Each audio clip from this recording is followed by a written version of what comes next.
हम सभी को पता है आईटीआर किसे फाइल करनी चाहिए जिसकी कोई इनकम हो, बट इस वीडियो में मैं आपको बताऊंगी कि जीरो इनकम के केस में भी आपको आईटीआर भरनी पड़ेगी। जी हाँ, इसीलिए बहुत इंपॉर्टेंट वीडियो है, आपने एंड तक देखना है, इवन इसे ना शेयर भी करना है। बहुत सारे ऐसे कैटेगरी के पर्सन है जिनको इसकी ना नॉलेज ही नहीं होती है, ना ही वो ऐसी एजुकेशनल वीडियोस देखने में इंटरेस्टेड होते हैं। आपने उनके साथ ये जबरदस्ती शेयर करनी है वीडियो, क्योंकि इसमें बहुत ज्यादा इंपॉर्टेंट इन्फो है। मेरी वीडियोस अच्छी लगती है तो लाइक जरूर करना। चलिए बढ़ते हैं टॉपिक की तरफ। मोबाइल आपके हाथ में है, ब्राउजर पे टाइप करिए studywordy.com, क्योंकि यहाँ पे हमारे इंपॉर्टेंट कोर्सेज एक्टिव है। Income tax, accounting, GST, automation of balance sheet, इनके बारे में मैं डिटेल में डिस्कशन करूंगी वीडियो के एंड में। तब तक आप studywordy.com को विजिट कर लीजिए। बहुत केयरफुली इस वीडियो को सुनना, क्योंकि इस वीडियो में आपको बता रही हूँ कि अगर आपकी इनकम जीरो है, कोई भी इनकम आपकी नहीं है, तब भी कुछ ऐसे प्रोविजंस है इनकम टैक्स के जो बताते हैं कि आपको आईटीआर जरूर फाइल करनी पड़ेगी। यहाँ मैं हूँ इनकम टैक्स की वेबसाइट पे, यहीं पे आके आपको अपना लॉगिन क्रिएट करना होता है, यहीं पे आके आपकी आईटीआर फाइल होती है। और अगर आप आईटीआर के किसी भी फॉर्म को ओपन करें, जैसे कि मैंने ये आईटीआर 1 का एक्सेल यूटिलिटी ओपन करा, तो इसमें ना कुछ कंडीशंस दी होती है। इसमें खुद भी लिखा होता है कि are you filing return of income under 7th provision to section 139(1) but otherwise not required to furnish return of income.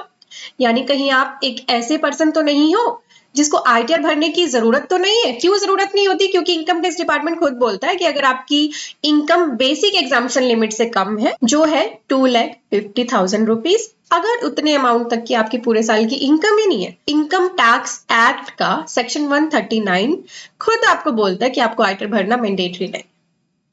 पर वो कहता है कि रुको, हमने कुछ और कंडीशंस आपको बता रखी है, वो कंडीशन भी चेक कर लो, कभी उनकी वजह से आप पे आईटीआर की मैंडेशन ना जाए। वेदर आपकी इनकम तो नहीं है, बट अगर आपने कुछ ऐसे काम कर रखे हैं, जैसे कि मैं आपको 1 बाय 1 बताऊं। पहला है, अगर आपने पूरे साल में 2 लाख या उससे ज्यादा का खर्चा फॉरेन ट्रेवल पे कर रखा है फॉर योर सेल्फ, चाहे वो आपका खुद का है या फिर किसी और पर्सन के लिए, बट एक्सपेंडिचर किसने किया है? आपने। तो मान लीजिए राम है, राम कोई भी अर्निंग नहीं करता, बट वो फॉरेन ट्रिप पे गया, वहां पे उसने 3 लाख रुपए का फॉरेन ट्रिप जो है बुक कराया था और वहां पे खूब एंजॉय किया। तो इनकम टैक्स डिपार्टमेंट बोलता है कि राम को आईटीआर मैंडेटरी भरनी पड़ेगी। वेदर उसकी इनकम तो नहीं है, बट फिर भी उसको आईटीआर भरनी पड़ेगी। उसको बताना पड़ेगा कि ये 3 लाख रुपया जो उसने स्पेंड किया है उसका सोर्स ऑफ इनकम क्या है। देन अगली कंडीशन बोलता है, अगर कोई ऐसा पर्सन है जिसकी इनकम तो नहीं है, बट पूरे साल में उसका बिजली का बिल जो कंजम्पशन है उसकी इलेक्ट्रिसिटी की ₹1 लाख या उससे ज्यादा की है, तो भी उसे आईटीआर भरनी पड़ेगी। ऐसा क्यों है? क्योंकि लॉजिकली अगर आप देखो ना, तो कोई पर्सन फॉरेन ट्रिप कब कब कर पाएगा? जब उसके पास ऑफ कोर्स कोई इनकम सोर्स होगा, कहीं से उसे पैसा मिलता होगा। कोई पर्सन 1 लाख से ज्यादा का बिजली बिल पूरे साल में कब भर पाएगा? ऑफ कोर्स जब वो कुछ ऐसे स्पेंड्स करता होगा, कहीं से उसका कोई इनकम सोर्स होगा, तभी तो वो ऐसे खर्चे कर पाएगा ना। तो यही चीजें पकड़ ली गवर्नमेंट ने। साथ ही कुछ और कंडीशंस और ऐड करी थी गवर्नमेंट ने, अभी लेटेस्ट थी, कि अगर किसी का टीडीएस या टीसीएस कटा हुआ है पूरे साल में 25,000 से ज्यादा, तो आईटीआर भरनी मैंडेटरी है। और ये तो आपके लिए बेनिफिशियल ही है। अगर गवर्नमेंट ने ये मैंडेशन लगा दी कि आपका टीडीएस टीसीएस कटा है 25,000 से ज्यादा है तो आईटीआर भरो। मैं तो कहती हूँ 25 से कम भी है, पर टीडीएस टीसीएस अगर आपका कटा ना, तो जरूर आईटीआर भरो, चाहे आपकी इनकम कुछ नहीं, ताकि आपका रिफंड तो मिल सके। और ये जो 25,000 की लिमिट है ना, ये सीनियर सिटीजन के लिए 50,000 की है, यानी उनका 50,000 से ज्यादा का टीडीएस अगर कटा है तो उनको आईटीआर भरना मैंडेटरी हो जाता है। ये तो गवर्नमेंट कहते हैं कि इतने लिमिट पे तो मैंडेटरी। मैं तो कहती हूँ टीडीएस अगर आपका 1 रुपए का भी कटा है तो भी आईटीआर जरूर भरना। ठीक है। देन एक और कंडीशन गवर्नमेंट ने लगा रखी है कि अगर आपने पूरे साल में एक या एक से ज्यादा सेविंग बैंक अकाउंट में इन एग्रीगेट 50 लाख या उससे ज्यादा पैसा जमा कराया है, तो भी आपको आईटीआर भरना मैंडेटरी। यहाँ पे जो डिपॉजिट की बात करी गई है वो किसी भी तरह से हो सकता है, 50 लाख रुपीज या मोर, चाहे कैश में हो या अदर देन कैश। तो अगर 50 लाख से ज्यादा का अग्रीगेट किसी भी पर्सन ने अपने एक या एक से ज्यादा सेविंग बैंक अकाउंट में जमा कराया है, तो भी उसे आईटीआर भरना मैंडेटरी है। ये तो कंडीशन स्पेसिफिकली आईटीआर में लिखी है, और अगर आप इनकी कंडीशंस की वजह से आईटीआर भरते हो ना, तो आपको यहाँ पे यस करके और फिर वो कंडीशन सिलेक्ट करनी होती है। जैसे मान लो फॉरेन ट्रेवल वाला केस है, राम का, यस करेगा, वो यहाँ पे अमाउंट भी बताएगा कितना खर्चा करा। मान लो इलेक्ट्रिसिटी बिल होता तो यहाँ पे यस करके अमाउंट भी बताता, नीचे की ऑप्शंस में जा रहा है टीडीएस कटा हुआ, यस करता, और फिर यहाँ पे कौन सी ऑप्शन की वजह से कितना अमाउंट कटा, यहाँ अमाउंट भी वो लिख देता। ठीक है, ऐसे करके ये करना पड़ता अगर ये कंडीशंस उस पर एप्लीकेबल हो रही होती। तो वो मैंने आईटीआर 1 फॉर्म ओपन कर रखा था, उसमें कुछ ही कंडीशंस दी थी। सेक्शन 139(1) का 7th प्रोविजो एक कंडीशन की ओर बात करता है कि आपने डिपॉजिट किया है 1 करोड़ या उससे ज्यादा का अमाउंट अपने एक या एक से ज्यादा बैंक अकाउंट में। साथ ही कुछ और कंडीशंस भी है। कोई पर्सन अगर बिजनेस करता है और वो कहता है कि मेरा तो ज्यादा कोई इनकम वगैरह है नहीं, मुझे क्या जरूरत है आईटीआर भरने की, और उसकी टर्नओवर है पूरे साल की 60 लाख या उससे ज्यादा, यानी वो बंदा ये कह दे कि 60 लाख से ज्यादा का मेरा बिजनेस का टर्नओवर है बट मेरा तो लॉस है तो मैं आईटीआर नहीं भरता, नहीं, गवर्नमेंट ने कहा भरनी पड़ेगी चाहे लॉस है आपको या इनकम 1 रुपए की है। और जैसे ही प्रोफेशनल है कोई, वो कहता है कि मेरे तो ग्रोस रिसिप्ट सिर्फ 10 लाख की है, तो गवर्नमेंट कहते हैं तब भी भरनी पड़ेगी, वेदर इस पे आपको इनकम कुछ नहीं हुई, मैं कहता हूँ जीरो इनकम है, तब भी अगर आपकी ग्रोस रिसीट प्रोफेशन के केस में 10 लाख से ज्यादा है, बिजनेस के केस में टर्नओवर 60 लाख से ज्यादा है, तो आपको आईटीआर भरना मैंडेटरी है। अभी मैंने आपको बताया सेक्शन 139(1) की कंडीशंस की वजह से अगर आप पर आईटीआर मैंडेशन है, वो आपने देख लिया। अब मैं आपके साथ कुछ ना स्पेसिफाइड फाइनेंशियल ट्रांजैक्शन डिस्कस कर रही हूँ जो अगर आपके एआईएस में आ जाए तो आईटीआर आपको जरूर भरनी चाहिए, मैं खुद पर्सनली रेकमेंड करूंगी। जैसे कि अगर आपने पेमेंट करी कैश में, यहाँ पे बहुत सारी कैश ट्रांजैक्शंस की बात हो रही है, बहुत केयरफुल रहना, ये आपके एआईएस में रिपोर्ट होती है अगर आप ऐसी ट्रांजैक्शंस करते हो। आपने पेमेंट करी है in cash for purchase of, किस चीज के लिए परचेज किया, बैंक ड्राफ्ट या पे ऑर्डर या banker cheque of an amount aggregated to 10 lakh or more, ठीक है, या फिर आपने कैश डिपॉजिट या विड्रॉ किया aggregating to 50 lakh or more in a financial year from one or more current account of a person, या फिर आपने कैश डिपॉजिट किया aggregate to 10 lakh or more in a financial year in one or more account of a person other then current account and time deposit है, तो current account की limit 50 lakh है, saving account की limit 10 lakh है। अगर आप deposit करते हो 10 लाख से ज्यादा, तो कैश ट्रांजैक्शंस अगर आप करते हो ना इन लिमिट से ज्यादा, तो वो आपके एआईएस में रिपोर्ट हो जाती। अगर आपके एआईएस में ऐसी ट्रांजैक्शंस आ रही हैं तो आप आईटीआर जरूर भरना, अदरवाइज आपके पास क्या होगा ना, आप आईटीआर नहीं भर रहे हो, कोई दिक्कत नहीं है, आपको लगेगा क्या हो गया नहीं भर रहा, इनकम टैक्स डिपार्टमेंट से नोटिस आ जाएगा। ऐसे ही अगर आपने टाइम डिपॉजिट कराया है 10 लाख है उससे ज्यादा का इन अ फाइनेंशियल ईयर, अगर आपने पेमेंट करी है 1 लाख रुपीज और मोर इन कैश, किसके लिए, अपने क्रेडिट कार्ड स्पेंड के लिए, 10 लाख और उससे ज्यादा का कोई बिल भरा है क्रेडिट कार्ड का in respect of 1 or more credit card issued to that person, तो भी आपके एआईएस में वो रिपोर्ट होगा।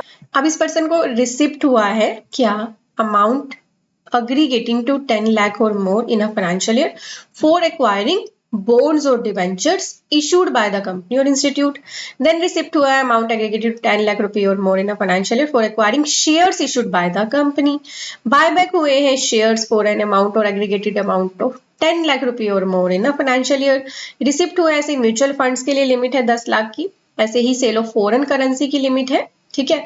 देन परचेज करी है कोई इमूवेबल, परचेज या सेल दोनों है, ऑफ इमूवेबल प्रॉपर्टी जिसकी वैल्यू है 30 लाख रुपीज और मोर, ठीक है, तो वो भी रिपोर्ट करी जाती है आपके एआईएस में। और रिसिप्ट करा है आपने cash payment exceeding 2 lakh rupee for sale by any person of goods और सर्विस ऑफ एनी नेचर, ये जो नीचे के हैं ये जो हमारी नोटबंदी के टाइम पे जो आया था ना कैश डिपॉजिट का, उसके लिए।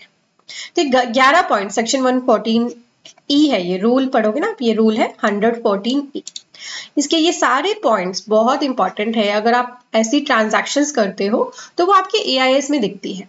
फिर चाहे आपकी इनकम हो या ना हो, अगर आप आईटीआर नहीं भरोगे तो आपके पास इनकम टैक्स डिपार्टमेंट से नोटिस जरूर आएगा, फिर आपको उसके बाद बार बार इनकम टैक्स ऑफिस जाना पड़ेगा, सारे प्रूफ सबमिट करने पड़ेंगे, इनके सोर्स बताने पड़ेंगे क्या है इन सभी ट्रांजैक्शंस के सोर्स, यही तो मोटिव है ना, नोटिस का मोटिव क्या है, आपसे यही पूछना कि ठीक है आपने ये ट्रांजैक्शंस तो कर ली है, कहाँ से ये पैसा आया, वो तो आपसे इनकम टैक्स डिपार्टमेंट पूछेगा ना। अगर आप आईटीआर भर लोगे, जेन्युइनली दिखा लोगे सारी चीजें कि जेन्युइन सोर्स ऑफ इनकम से आपने ये जमा करके फिर ये सब करा है, तो फिर कोई दिक्कत नहीं आएगी।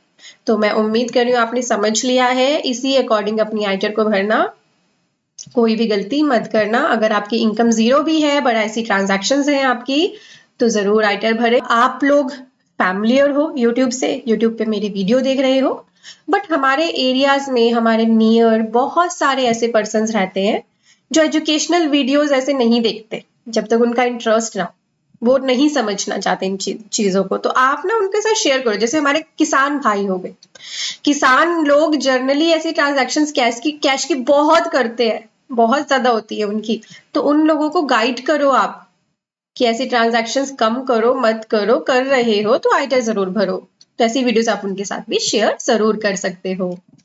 अब मैं आपको ले आई हूँ हमारी वेबसाइट studybuddy.com पे। सबसे पहला हमारा कोर्स दिख रहा है BA स्मार्ट अकाउंटेंट। अगर आप अकाउंटिंग सीखना चाहते हैं, प्रो बनना चाहते हैं अकाउंटिंग में, और पर्सन्स की भी अकाउंटिंग करना चाहते हैं, अकाउंटिंग लाइन में अपना करियर बनाना चाहते हैं, तो हमारे इस कोर्स का बेनिफिट लीजिए। बहुत ही मिनिमम प्राइस पे अवेलेबल कराया गया है। देन अगर आप TDS TCS में कंसल्टेंसी स्टार्ट करना चाहते हैं, काम करना चाहते हैं, क्योंकि मेरा पर्सनल फेवरेट काम है TDS एंड TCS, तो इसका कोर्स हमने अलग से अवेलेबल करा रखा है। और इसमें ना पूरी कवरेज, इस कोर्स को देखने के बाद आपको कोई दिक्कत नहीं आएगी, आप आराम से कोई भी काम TDS TCS का कर सकते हो।